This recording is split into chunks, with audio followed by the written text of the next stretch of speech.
Alright, buckle up, philosophy fans. We're about to embark on a wild ride through the mind of John Locke, the 17th century English thinker who helped kick off the Enlightenment and laid the groundwork for liberal democracy. So grab your quill pens and blank slates because we're diving into the world of empiricism, natural rights, and social contracts.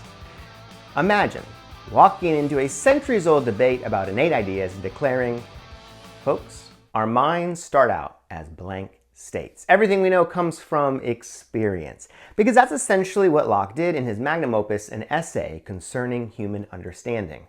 Quite the essay, if you ask me. So here are some key concepts. First, tabula rasa.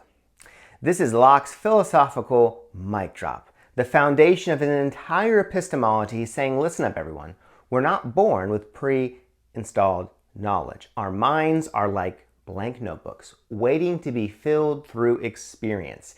It's like Locke's telling us we're all born with an empty hard drive, ready to be filled with data from the world around us, which I could use some more gigabytes. Now, this idea was revolutionary because it challenged the prevailing notion of innate ideas that was championed by philosophers like Descartes. Locke argued that even seemingly universal concepts like mathematical truths or the idea of God are not innate but learned through experience and reasoning. So, the second part of this was simple and complex ideas.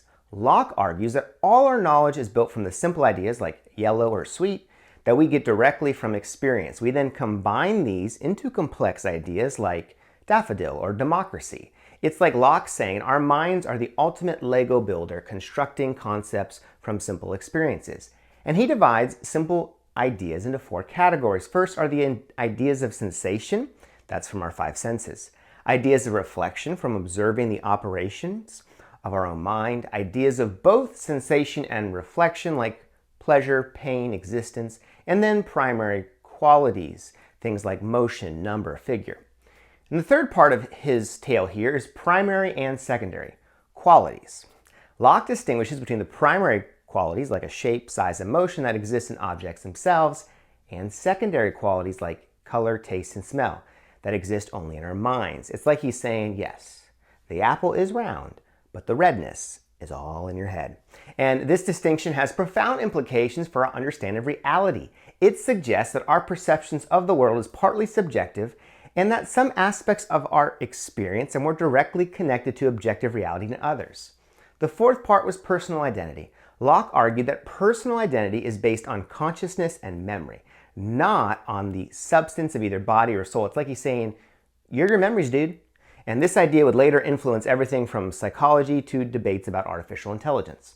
And Locke's theory of personal identity was groundbreaking because it shifted the focus from metaphysical substance to psychological continuity. He famously used the example of a prince and a cobbler switching consciousness to illustrate his point. This led to a fascinating question about responsibility, punishment, and the nature of the self that philosophers still grapple with today.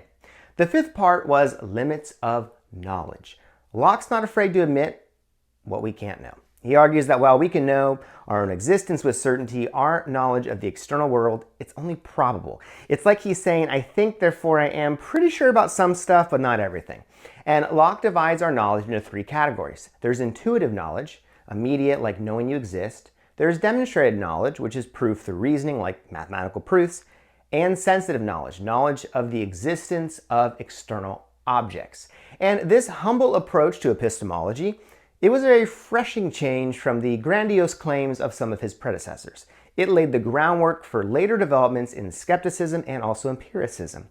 And this work was so groundbreaking, it made rationalists scratch their heads and say, wait, you mean we're not born knowing stuff? Talk about a philosophical paradigm shift. So after redecorating the house of epistemology, Locke decides to renovate the entire structure of political philosophy. He does this in two treatises of government. It's all about how society should be organized, and it is more revolutionary than a season of political makeover, Extreme Monarch Edition. To remind you of my love. Some of the key ideas we're going to find is first, natural rights. Locke argues that all individuals have natural rights to life, liberty, and property. It's like he's saying, hey government, hands off. These rights come standard with the human package. This thing is revolutionary. The idea of natural rights was revolutionary because it suggested that rights weren't granted by the government or the monarch, but were inherent to being human. This concept would go on to inspire declarations of rights around the world, including the U.S. Declaration of Independence and the French Declaration of the Rights of Man and of the Citizen. The second part was state of nature. Locke describes a hypothetical state of nature where people live without government.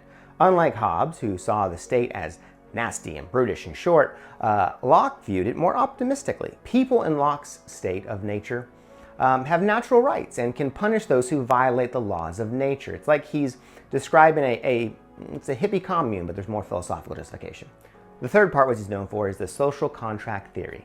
Locke proposed that legitimate government is based on the consent of those governed. It's like he's saying government, it's like a club. We all agree to join and follow the rules, but we can quit if the management gets too bossy. And this idea, as you can imagine, was a direct challenge to the divine right of kings. Locke argued that political authority doesn't come from God or tradition, but from the agreement of the people. And this concept of popular sovereignty would become a cornerstone of what we now call modern democracy. And then right to revolution, as if he hasn't upset enough people, he's about to get really spicy. Vive la revolution. He argues that if a government violates its social contract and natural rights, the people have the right to overthrow it. It's like he's given a philosophical high five to revolutionaries everywhere. And this idea was particularly influential in the American Revolution. When Thomas Jefferson wrote about the rights of the people to alter or abolish their government in the Declaration of Independence, he was channeling his inner Locke. 5. Separation of powers. Locke advocates for dividing government into different branches to prevent abuse of power. It's like he's saying, don't put all your political eggs in one basket. And Locke specifically argued for separating the legislative and the executive powers. And this idea, of course, would be further developed by others and would ultimately influence the structure of many modern governments, including the U.S. system of checks and balances. 6 was private property. Locke argues that private property comes from making one's labor with natural resources. It's kind of like he's saying, finders keepers. This labor theory of property was hugely influential in early capitalist thought. Locke argued that by mixing our labor with nature, we extend our natural right to self-preservation to the fruits of our labor. However, he also included some important provisions like leaving enough and as good for others, and also don't waste resources. The next part was limited government. Locke argues that the purpose of government is to protect natural rights, and that its power should be limited to its purpose. It's like he's giving the government a very specific job description and saying, stick to this, or you're fired. So there's no clause at the end that says something like, and other duties as necessary. And the idea of limited government would become a key principle of classical liberalism and would influence constitutional design around the world. And the work had such an impact that it inspired revolutions in America and France. It's the philosophical equivalent of a revolutionary anthem. Everyone knows the chorus if they don't really understand the verses. And then we have his next work, A Letter Concerning Toleration. And Locke drops the mic on religious intolerance and argues for separation of church and state. It's like he's saying, can't we all just get along in our own separate spheres of influence? So some of the key concepts were religious tolerance. Locke argues that the state has no business enforcing religious beliefs. It's like he's telling the government, stay in your lane, bro. Religion is a personal thing. Locke provides several arguments for religious toleration.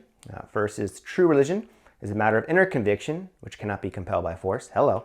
Number 2, the state's job is to protect civil interests, not to save souls. Number 3, religious persecution often leads to civil unrest. The second part of this was the limits of tolerance.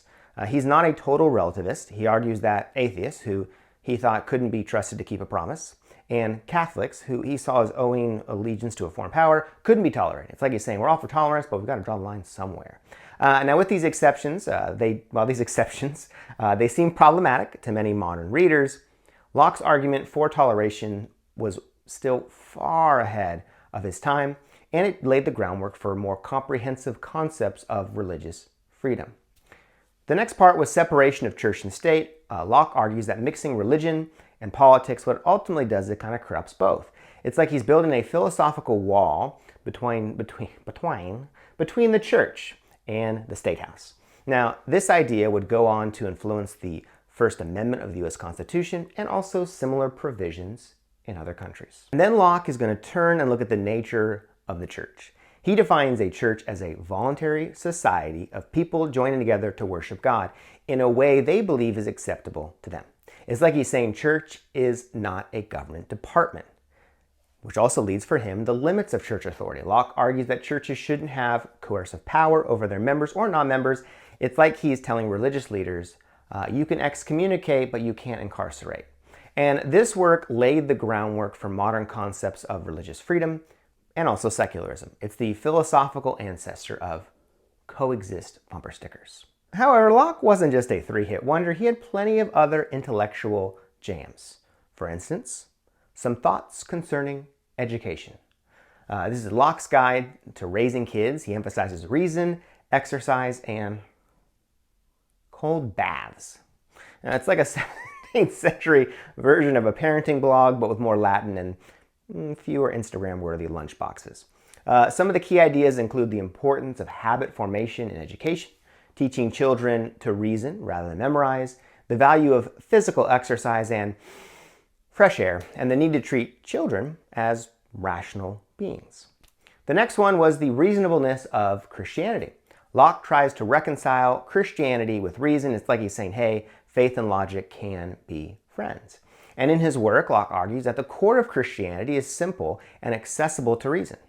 He says many theological disputes are unnecessary. Don't tell the Calvinists that. And that revelation and reason are compatible. Then we have of the conduct of the understanding. This is Locke's guide to thinking clearly. It's like a self-help book for your brain, but 17th century style. And so some of the key advice includes avoiding prejudice and preconceived notions, examining evidence carefully, being open to new ideas, practicing clear and precise thinking. And then we moved into some considerations of the consequences of the lowering of interest and the raising of the value of money. This is Locke's foray into economic theory. He argues against government manipulation of interest rates and for a stable currency. It's like he's the original cryptocurrency enthusiast, but more powdered wigs and fewer Reddit threads. Now, Locke's influence is massive. He's considered the father of classical liberalism, a major influence on the American founding fathers. In fact, I think they all got their own Locke tattoo, and a key figure in the development of empiricism. So whether it's in the discussion of human rights, debates about the role of government, or arguments about the nature of knowledge, Locke's ideas, they're still very much alive. His empiricism influenced later thinkers like Berkeley and Hume, and his political philosophy shaped the thinking of Rousseau, Jefferson, and Madison. And so his ideas on religious tolerance contributed to the development of secularism, and his writing on education influenced pedagogical theory for centuries. Even when later philosophers disagree with Locke, they often found themselves grappling with his ideas. Kant's transcendental idealism was partly a response to the problems raised by Locke's empiricism. Marx's theory of labor and value engaged critically with Locke's ideas about property. And in the realm of political theory, Locke's influence, that's hard to overstate. His concepts of natural right, social contract, and limited government are the foundation of modern liberal democracy. The idea that government derives its legitimacy from the consent of the governed is now a widely accepted principle of democratic theory. However, Locke's legacy is not without controversy. His involvement with the slave trade and his justification of slavery in his writings have led to a critical reevaluation of his work. Some scholars argue that there's a tension between Locke's egalitarian political theory and his personal actions and some of his writings on race and colonialism. And so, despite these complexities, Locke remains a towering figure in the history of philosophy. His emphasis on empiricism, individual rights, religious toleration, and limited government helped shape the modern world in profound ways. And remember, as you're grappling with these Lockean concepts, that understanding Locke is like trying to build a house using only the power of your mind. It takes effort, but it's a great foundation for understanding modern political thought. So keep those mental gears turning, and don't forget to question authority, but do it rationally and with an awareness of the social contract. Locke would want it that way. And hey, next time someone tells you you're a blank slate, you can reply, of course. But through the power of experience and reason, I've filled that slate with complex understandings of natural rights and the limits of governmental power, and then watch as they slowly back away, wondering if they've accidentally started a philosophical debate.